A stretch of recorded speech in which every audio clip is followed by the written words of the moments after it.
Welcome to Suddenly Different, where we explore stories and strategies for life when it doesn't go to plan.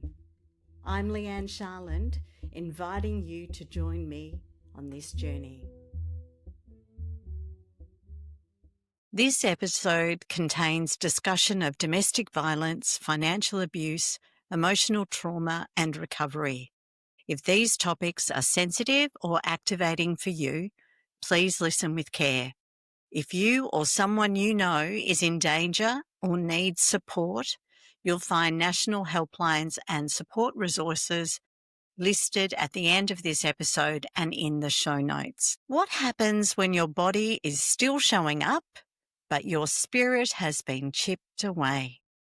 My guest today, Amanda Thompson, knows the quiet devastation of being broken in private while performing in public. As the founder and director of Endurance Financial, Amanda brings more than just strategic advice. She brings lived experience. She's a survivor of domestic violence, a financial advocate for women, a mother, and a multiple Ironman triathlete. Wow. Her story is not just about trauma, but about what comes after, about rebuilding, identity, reclaiming agency, and helping others do the same. Amanda is also the author of Financially Fit Women and a keynote speaker and MC who's determined to help women stop outsourcing their power and start leading their own financial futures. This isn't just about numbers. It's about safety, about strategy, and about starting again from wherever you are. Amanda, thank you so much for being on Suddenly Different today. Thank you for having me. We've known each other for a little while and shared speaking rooms. We have. But until we had our chat preparing for this podcast, I had no idea what had been going on for you, except that you had a need to be quiet. It's funny, isn't it? And you're not alone. I just by chance the other weekend I was at an event, similar stages that we've been on before, and someone said to me, "You're different." And then it was like, "Welcome back." And I realized I really had been out of the spotlight for well over a year, and I'd lost that year. I mean, I'm sure we'll get to that, but I kept just powering on until I couldn't. And I shouldn't have been so quiet, Leigh-Anne, and that's why I've said to come on today. So I'm learning from my own experiences, and hopefully by you and I chatting today and sharing, we might give other people some strength to do the same.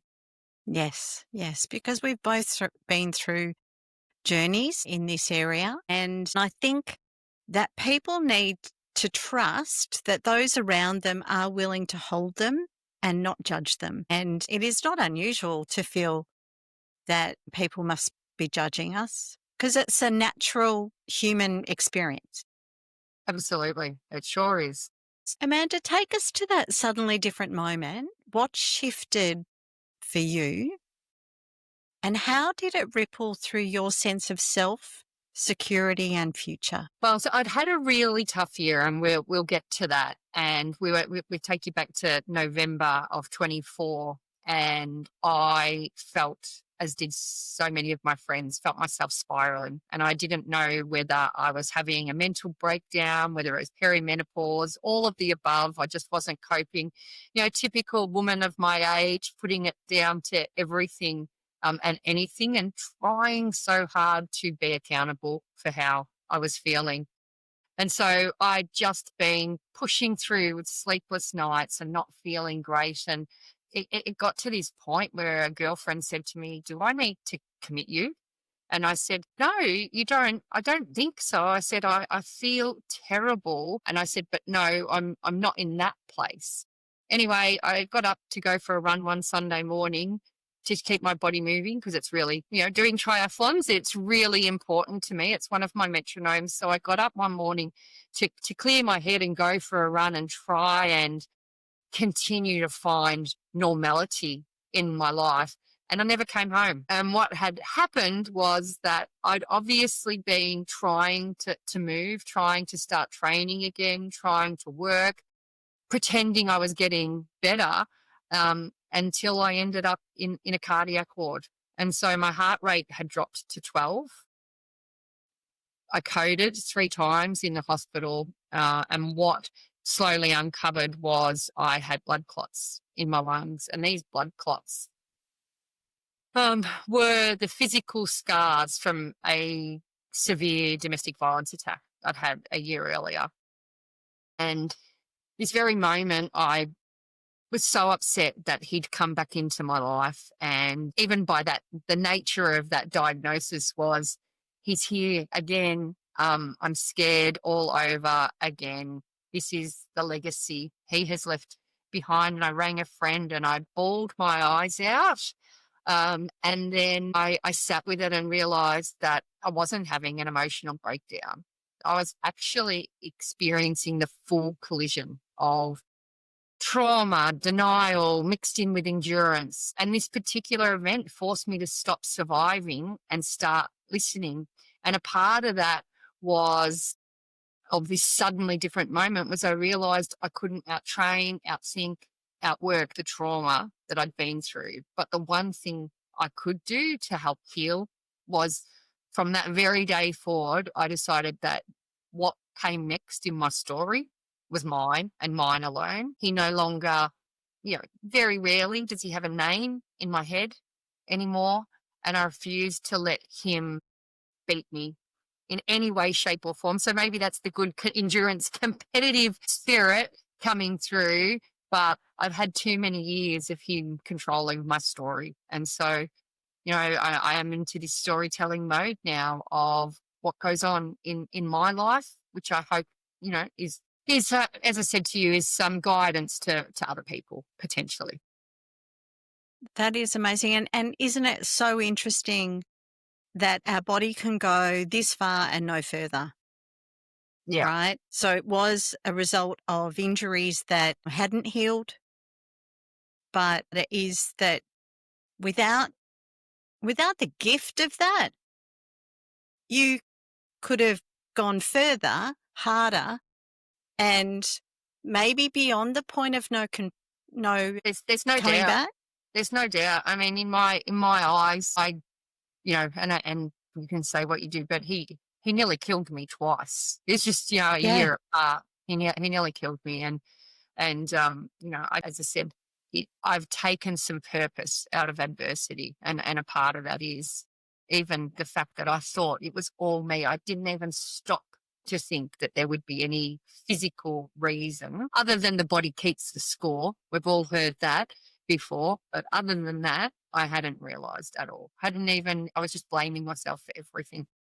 And we do think it's mental, don't we? Yeah. I know when I was severely affected by the vaccine, right? And my first thought, my first seeking of the doctor was, even though I knew that I wasn't under any more stress than normal, I thought it was mental illness. I self-diagnosed as, that it just being my thoughts, not my body. And I was wrong. So I'm so sorry that you ended up in hospital. I'm delighted that you survived. And For my daughters. yes, well, I mean, how scary for them. How scary for them. So what were the early warning signs for you to make a change in your life, so that emotional, physical or financial sign that your life was no longer aligned with the safety or sovereignty for you? I've had this conversation many a times. It's often the first words people speak to you when you've suffered domestic violence are, did you see the signs? And some people go as far to say is, well, why, if you saw the signs, didn't you leave? Didn't you do things? And I think there's a part of that. I take a little bit of offense to it, because yes, you can stop in a moment and I can tell you about the relationship and, in a moment of what ended up happening, you would go, yes, I could see how this could have happened. But also domestic violence or domestic abuse is so much greater than that. And there is this suppression and there is this control, and not everyone can realize that until these moments come. So hindsight's a great thing for everyone. But I think, how dare people ask us, when they really say, why didn't you leave earlier? Well, I've had my mum. My mum is my savior in so many ways. And I said it's where the guilt and shame comes. So people ask questions like that, and that brings about guilt and shame for me, because I am an intelligent woman who runs her own business, and I see a lot of women in this situation. And I'd already talked myself into staying quiet because I thought I'd lose my credibility, and my mum said to me, she said, Amanda, you see the good in absolutely everyone. And you would have, it was my second relationship, so it's not my girl's father. And I wanted a happy life. I was committed to it. I'd brought him into my family. And so for me, yes, there were signs. Unfortunately, though, we were both triathletes. And this is, I think, where some of the blur comes for me, is that you could see signs, especially when he was drinking alcohol, but it didn't happen very often because we were triathletes. We were both super healthy and super fit. And so blowouts, for want of a different word, rarely occurred. And triathletes get very tired in endurance and very emotional. So a lot of that, I was seeing the good in someone and passing that off as, we all get cranky or we all do this. And it's only in hindsight that I realized I was constantly anxious. I was apologizing for things that weren't my fault to keep the peace. Yes. I didn't experience any financial abuse because I'm so independent in that particular way. You'd hoped so. But those signs, the self-doubt, the exhaustion, the loss of joy, when I look at that, that was me knowing but not acting, because I was trying to see the good in someone, and there were lots of good. I often say, for me, I don't know whether luck is the right word, but the first major incident was also the last, because the police were called, the ambulance was called, intervention orders put in play immediately. He was charged by the police immediately. So in essence, I had all of this really professional support in doing things that I didn't have to really make decisions about, whereas so many other women have to make decisions that were essentially taken out of my hand. And so I spend time in that. I spend time trying to put myself in someone else's position, more so now than ever, of how hard those decisions are to make, and especially as a female, how scary those decisions are to make when you look at financial security and stability of housing are two of my biggest things when it comes to that. Oh, absolutely. Well, I mean, I know we've come a long way in the last 60 years with regard to domestic violence, but I came from a domestic violence household as a child, and I know that there were times that Mum would pack a bag and threaten to leave, but she had nowhere to go, and so she had nowhere to take us. And the religion at the time was all about forgiving and keeping the family together. So it was a very different message than it was back in those days. And I don't necessarily think we have come that far, to tell you the truth. I mean, Right. you look at how many women are losing their lives. You look at the femicide figures, and the number of female suicides that have domestic violence attached to them. So they're not actually counted as domestic violence deaths. Ah, But there's, I think, and I could be fibbing, but it's well over 90% of females that commit suicide have had some form of family or domestic violence in their life. The other thing I talk a lot about too, and it is what I do for a profession, is this whole thing of this, too scared to stay, but too scared to leave, and how scary it must be to leave because so many women stay. And we look at housing and money. being the whole issue around that. Often, just by statistics, we know that women are more likely to suffer at the hands, and often there's children in tow. So mothers in particular will say to themselves, I'll stick this out because we have a roof over our head, we've got two incomes coming in, or whatever that is, or there has been some financial abuse and there is no financial literacy, there's no confidence to handle money, to obtain money. And so we actually haven't come a long way, because the biggest statistic that upsets me at the moment is the highest demographic of intimate partner violence is age 16 to 25. So we aren't teaching our children, either male or female, sons or daughters. To me, I've got to start being louder. I've got two girls, that's their age bracket. They're great kids. But again, if this could happen to me, it could happen to anyone. Or it's probably happened to so many people that aren't comfortable, confident, or don't have anywhere to go to have a voice. Yeah. Wow. Those statistics are shocking. Yeah, they're scary, aren't they? Yeah. Yeah. So you've lived through domestic violence and not all the wounds are visible. Can you share what different kinds of abuse looks like in your experience? Those different, so when somebody is emotionally abused or physically or financially or psychologically, like totally undermined. I think that's the biggest impact. That's and I often say it's the psychological aftermath. It's, but often, as Victoria, I'm in Victoria, and we still haven't got the same laws as New South Wales and South Australia yet. And this is an issue in itself, isn't it? State-based laws for domestic violence is just crazy, if you ask me. So coercive control is that it's all disguised as care. You lose who you are. People who apologise consistently, people who get told, I'll handle the phones, you look after the children, don't worry, I'll take care of you. You're overreacting. You must be tired. When the care becomes control, you're denied. You're denied access to anything. You're denied access to friends. You could be denied access to money. That's all forms of abuse. Financial control can be as simple as checking receipts, going through a bank account and second guessing every single thing that you've purchased, or discouraging you to earn your own income. Or, for example, putting all your income into the home loan and then his or your partner's income's what you get to disperse. Even that one, I see a lot of people who, my wage goes straight into the home loan. So what do you have that's yours? Well, I have to get it from him. That's still a form of, it may not be intentional, but it's still a form of taking away financial independence.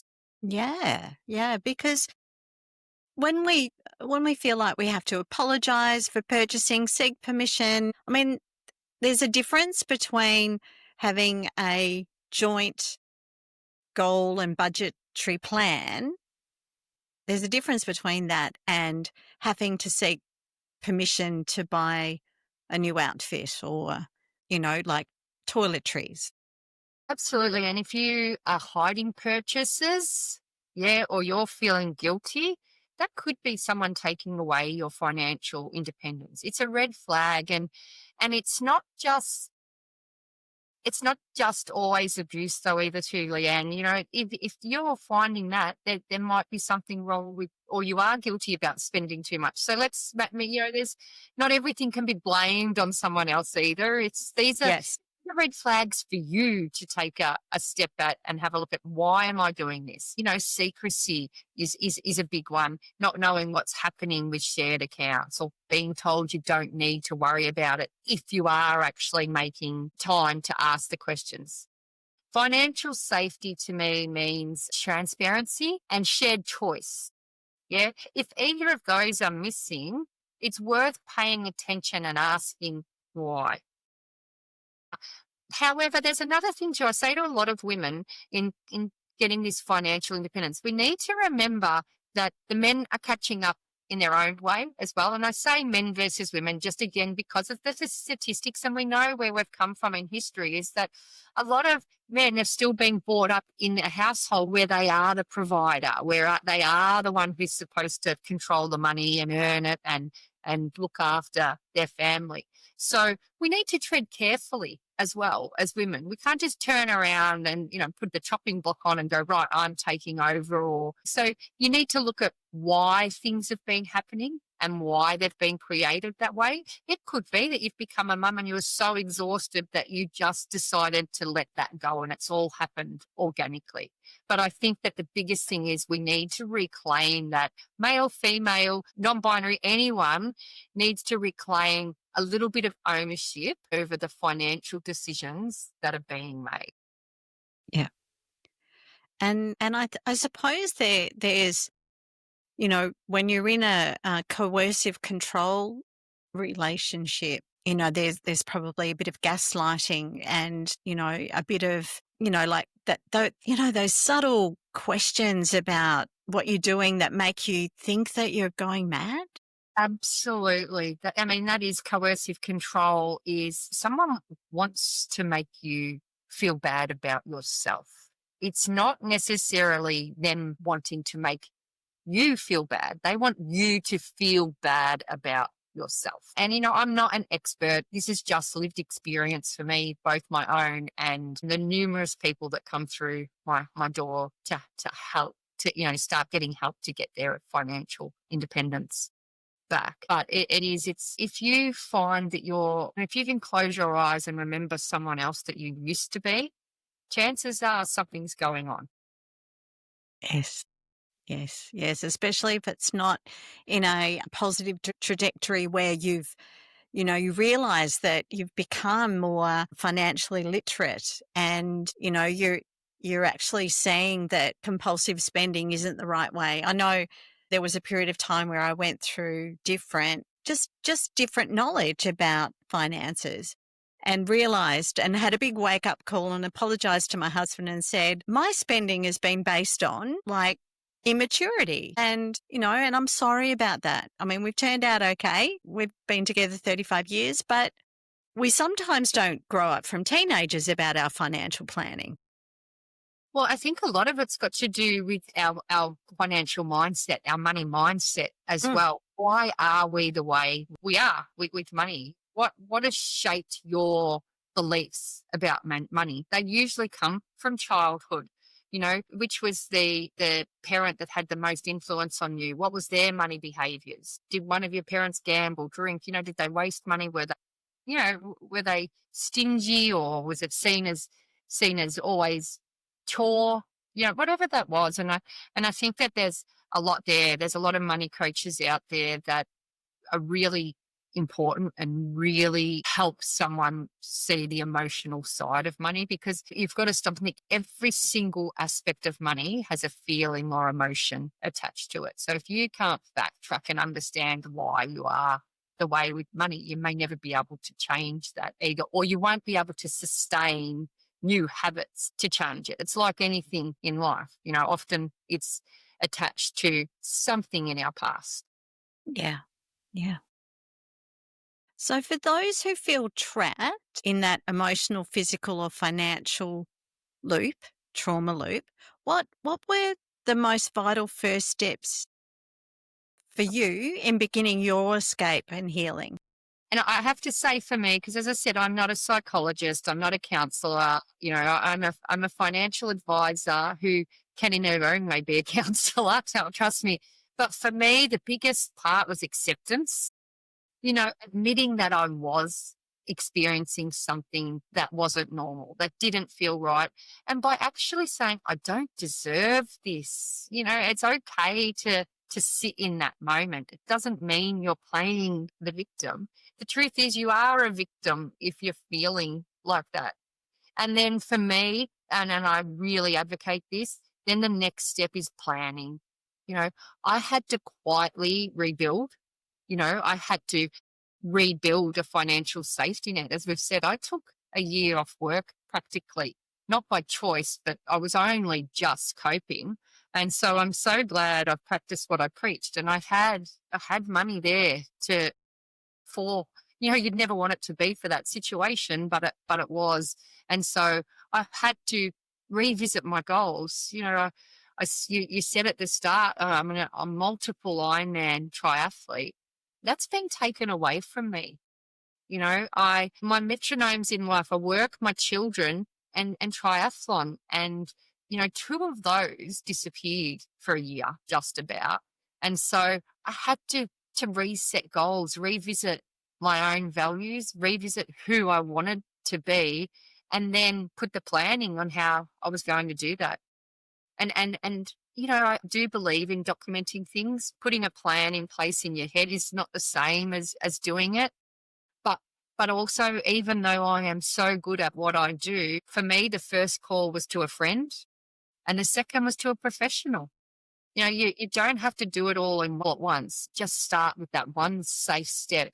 But I could not be more believing in that you do need professional help, you Yeah. know, Yeah. in lots of different ways. Often it's emotional, psychological, financial, legal, whoever it is. You do need people with experience as well to support you, not just friends. And for me as well, I speak a lot about guilt and shame. I got to the point where I just felt so awful that I had friends just always having to be there for me, that I started to even pull away from them and try and do everything on my own. So I think acceptance is the first part, and knowing who you've got in your corner is Yeah. important.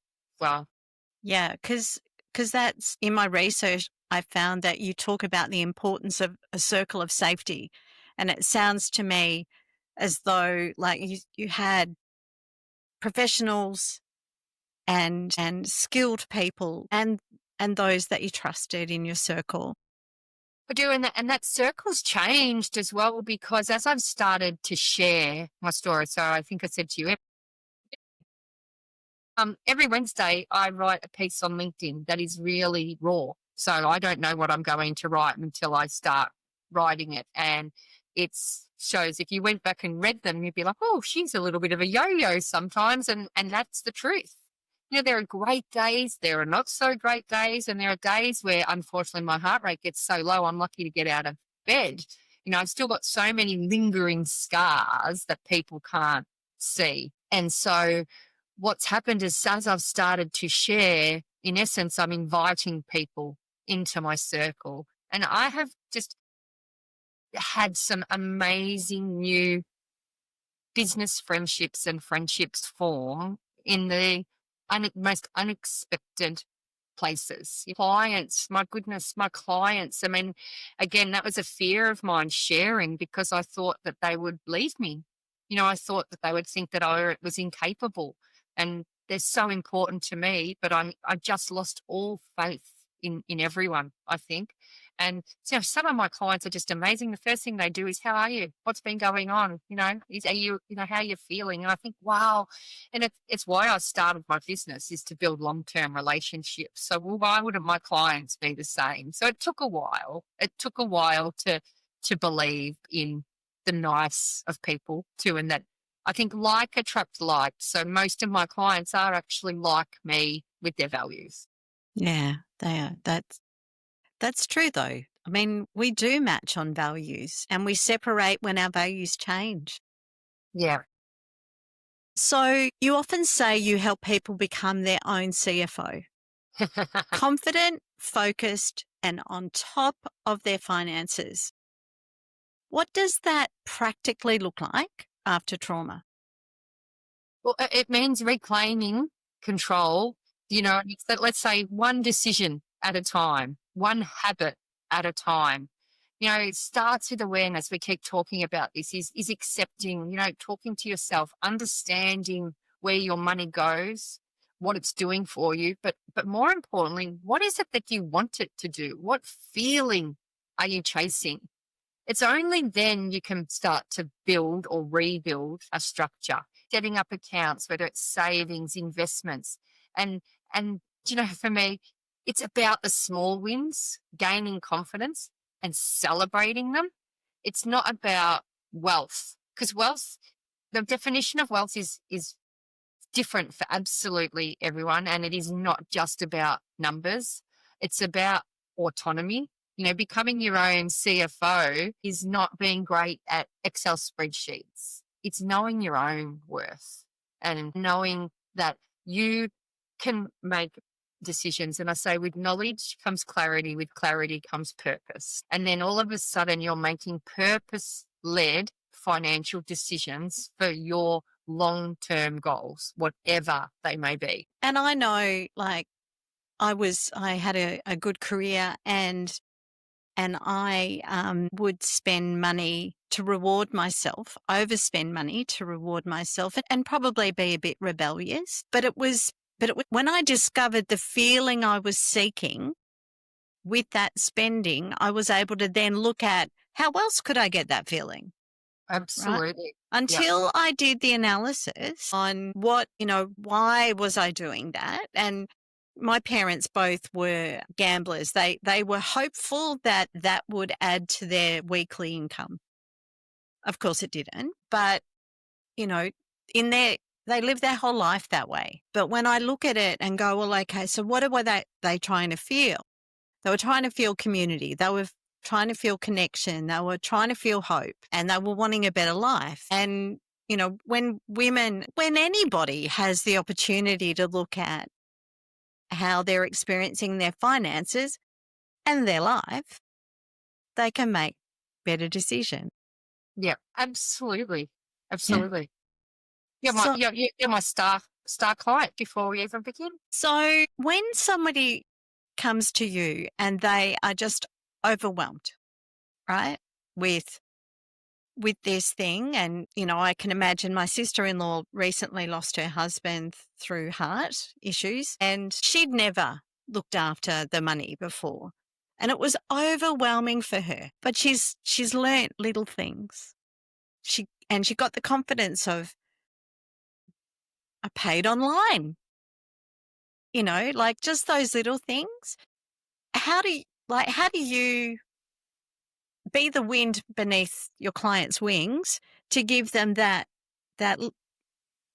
trust that they can take a step? It's exactly like you're talking to me now. Yeah, I develop unique ways for everyone, because everyone is different. I keep talking, allied health professionals, for example, are generally quite bad with money because they are givers of their time and their energy, and therefore money is not seen as, it's not seen to be in that place. Neurodiverse people have different ways of understanding money. And so for me, we unpackage it in a very safe environment. As I said, it all comes to knowledge. So you will never get just a 60-page financial plan from me.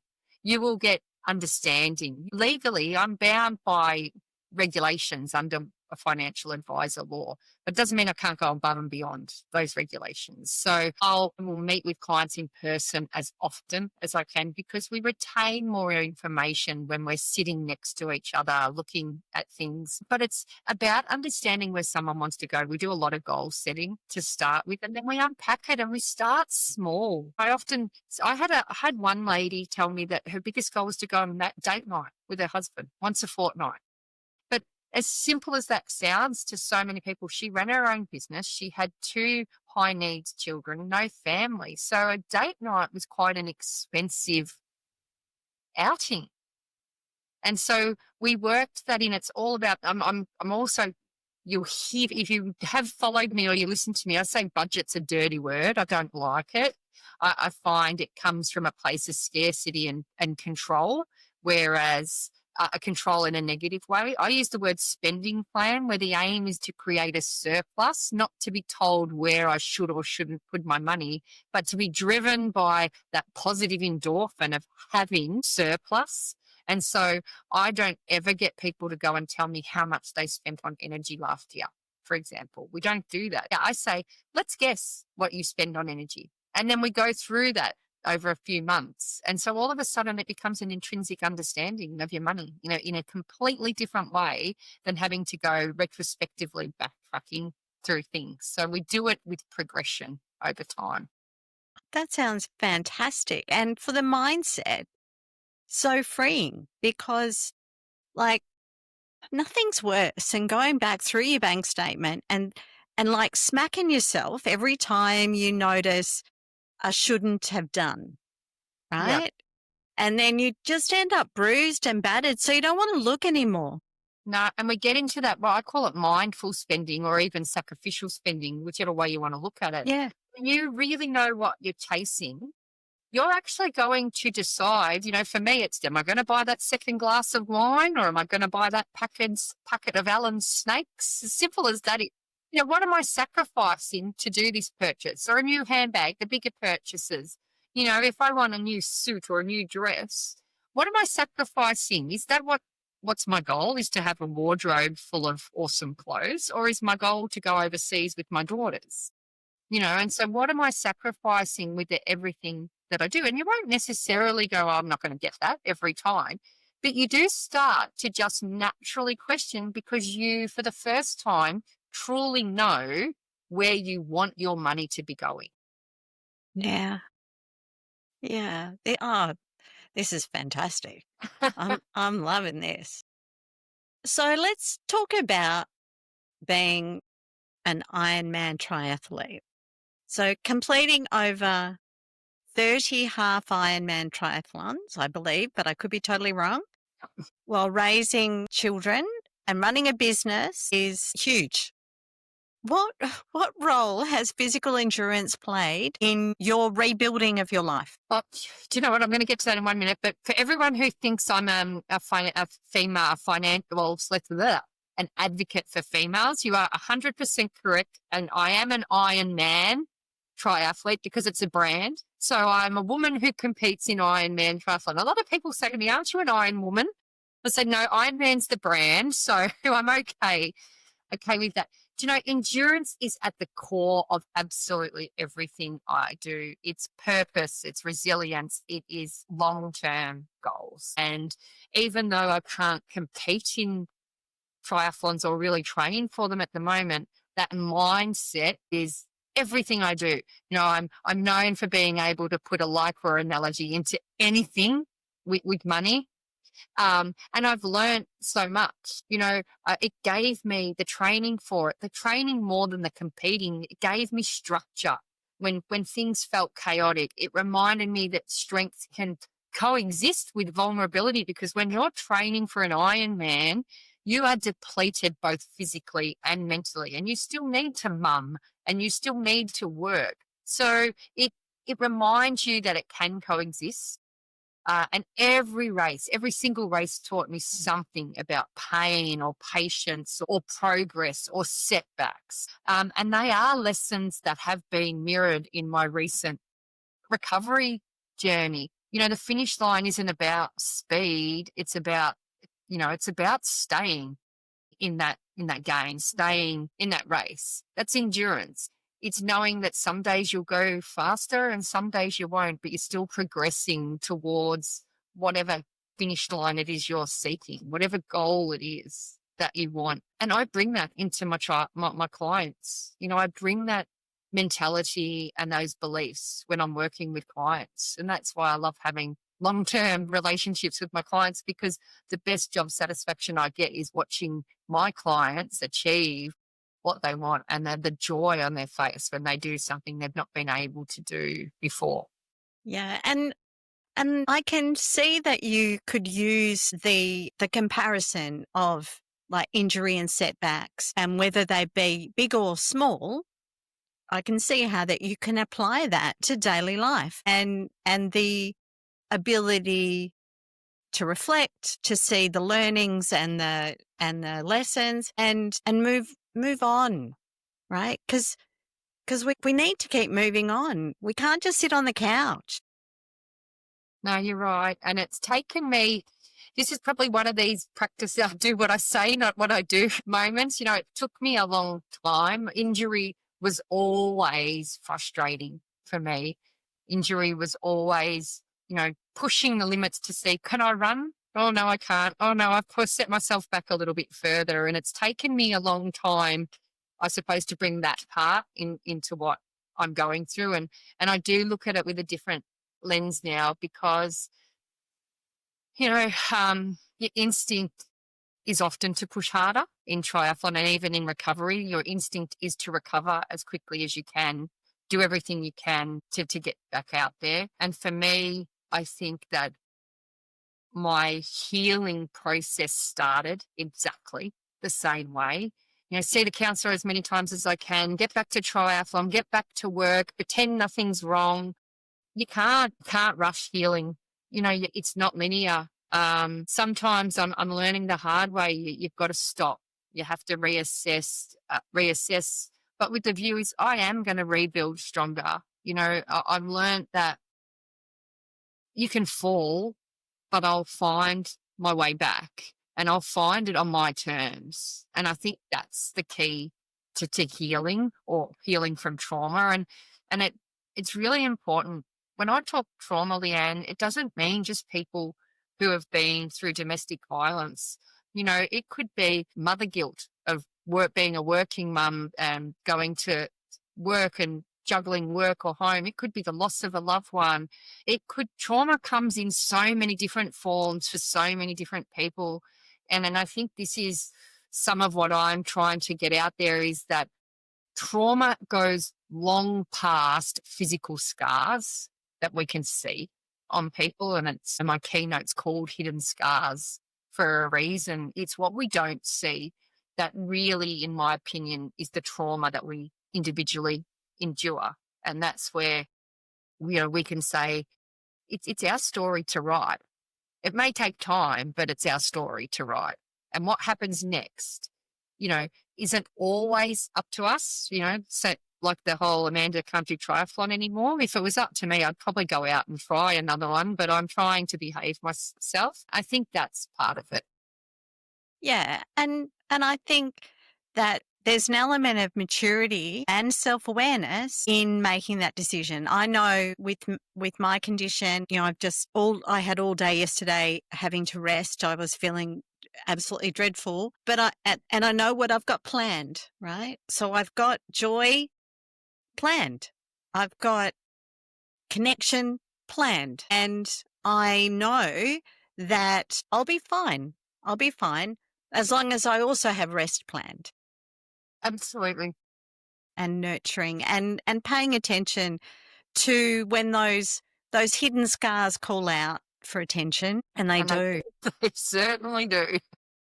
So in your work with clients and women across the country, what continues to surprise you about the beliefs women hold around money and self-worth? I often hear I'm no good with money. I didn't want to be an accountant. For me, I think one of the biggest things for women in particular, and I say mums, probably I take one step. Actually, it's starting to change a lot, but I used to say mums. There's two parts to it. We tend to be so selfless by nature, and therefore part of putting ourselves last is putting that whole money part last. Can't do everything, but all of a sudden something will hit us and we realize we have lost our confidence with money, and we tell ourselves we're bad with it. And especially if we're in the throes of life, we don't necessarily want to look what we're bad at in the eye. So we keep pulling the wool over our own eyes. I think that's one of those parts. The second part for women in particular is we are our biggest critic. We are our biggest roadblock, because if we go to that whole, I've lost my ability to do this, I'm not good at that. We don't want to admit that. We don't want to show weakness in this time and age where women are trying so hard to climb ladders and be up there and have equity and equality. We don't want to admit it. So again, I think asking for help is such the biggest sign of strength and resilience. You don't have to go through everything alone. And I think that is a huge realization that enough women do not have. You don't have to do it alone. There is affordable help out there. I think that the third one is women in particular. Our self-worth is that whole model is we're trying to get it up so often that we don't want to bring it down. Either we're trying to do all this, be kind to ourselves and look after ourselves, but we forget that financial health is a part of that wellness circle as well. There's no shame to be had in a lack of financial self-awareness. It's the action that we need to take that we should be looking at. I think they're the biggest things with women in particular is they don't know where to start. They get worried. They're worried about what they'll see, and so you need to find a safe place and a safe person. And that's where you've got to be really mindful of who you choose to help you. Yeah. Because women in general aren't huge risk takers like men either when it comes to money. We'll often back security and safety, whereas men have, just generally speaking, when we talk investing and things like that, men will be like, if I stuff up, I'll fix it later or things like that. So women just have that nurturing type of viewpoint sometimes. Yeah. Yeah. Makes sense. So if you could speak directly to the version of Amanda who was still hiding her pain, Wow. what would you whisper to her now? Gee, you've got that nervous giggle of mine coming. What would I whisper? Do you know what? I think I wouldn't whisper anymore. That'd be the first thing I wouldn't do. I'd actually own with conviction that I'm not broken. I'm not broken. I'm becoming. The parts of her that she's most ashamed of will one day become her greatest source of strength and advocacy.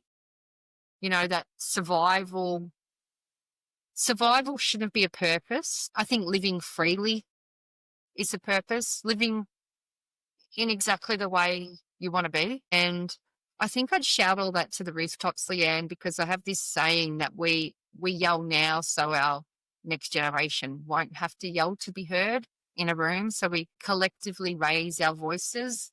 And so for all the Amandas out there, you've got this. You've got this. So in closing, how do we shift the narrative for the future generations and for women today around trauma and finances from shame to strength? Whatever it is, finance or other, the moment, and this is just my belief, and it's why I'm trying to do what I'm doing now. Like, conversations with you are not easy. Conversations about this still don't come easily to me. But I think that the moment we move from silence to story, we begin to turn that pain into the real change that we require. Tell the truth without having to apologize for what the truth is. It's something I'm still learning. Why should I have to apologize for my own truth? Especially when the start of this story was completely out of my control. But if we can if I go to finances just for one sec, if we can talk about money and trauma in the same sentence, we take away the power for either of those things singularly to isolate us. So if we actually talk about it in things in the one sentence, it means that not a single thing can isolate you, the person, from anything. I'm evolving, so all these new beliefs, and that's one of them. But not to sit in silence. Tell your story, whatever that story is, to whoever it is. It doesn't have to be on a podcast. Write, journal, tell a friend, ring your parents, ring your sister, or brother. Just share without guilt or shame. Yeah, fabulous. So Amanda Thompson doesn't just talk about endurance, she embodies it. From navigating the hidden scars of domestic violence to redefining financial freedom on her own terms, Amanda has built more than a business. She's built a message, a movement that you can recover, rise, and reclaim your life, not despite your story, but because of it. Her work reminds us that every spreadsheet, every safety plan, every training session, every whispered, I can't do this, followed by, but I will, is part of the transformation. If you're feeling stuck, silenced, or scared, know this: your future is not cancelled. You get to begin again, and you're not alone. To connect with Amanda or explore her work, visit www.endurancefinancial.com.au. Read her book, Financially Fit Women. Find her on LinkedIn. Email her to come and speak at your office. Just reach out, because she is passionate, purposeful, and amazing. Amanda, thank you for being the voice we need. Steady, clear, and full of fierce compassion. Thank you so much. Thank you. I hope that we have reached some hearts today. I'm sure we have. I'm sure the people who need to hear will. So thank you, listeners, for today. I will put contact numbers in the show notes if you need help. But just remember that there are resources for you. Respect, Lifeline 131114, and Financial Counselling Australia 1800 007 007. Thank you, everybody, and have a wonderful day. This has been Suddenly Different. I'm Leigh-Anne Charland, and I'm so grateful you shared your time with me. If you felt a spark, a tear, or a moment of recognition, I hope you'll pass that gift along by sharing this show. Take a deep breath, trust your path, and I'll meet you back here soon.